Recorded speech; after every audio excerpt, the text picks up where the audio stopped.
کن لوگوں کی دعا قبول نہیں ہوتی؟ بسم اللہ الرحمن الرحیم۔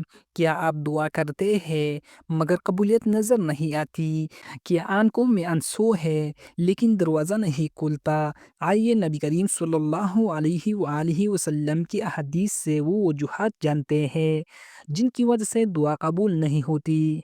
حضرت ابو ہریرہ رضی اللہ عنہ روایت کرتے ہیں کہ رسول اللہ صلی اللہ علیہ وآلہ وسلم نے فرمایا، آدمی کی دعا قبول ہوتی رہتی ہے جب تک وہ جلتی نہ کرے۔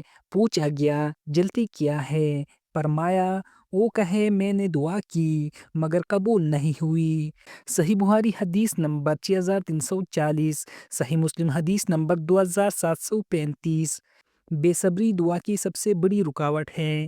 حضرت ابو ہریرہ رضی اللہ عنہ روایت کرتے ہیں کہ رسول اللہ صلی اللہ علیہ وآلہ وسلم نے فرمایا، ایک شخص لمبا سفر کرتا ہے، بال بکھرے، بدن غبار آلود، ہاتھ آسمان کی طرف اٹھا کر کہتا ہے، اے میرے رب، اے میرے رب، مگر اس کا کھانا حرام، اس کا پینا حرام، اس کا لباس حرام، تو اس کی دعا کیسے قبول ہو؟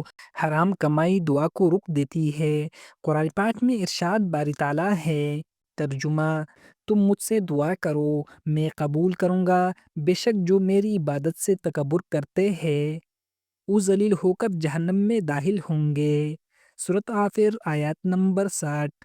حرام، ظلم، بے صبری اور اللہ سے غفلت دعا کی قبولیت رک دیتی ہے۔ کمنٹس میں لکھ کے اے اللہ ہماری دعاؤں کی رکاوٹیں دور فرما، آمین۔ ویڈیو کو شیئر کریں، شاید کسی کی دعا قبول ہو جائے، یہ بھی صدقہ جاریہ ہے۔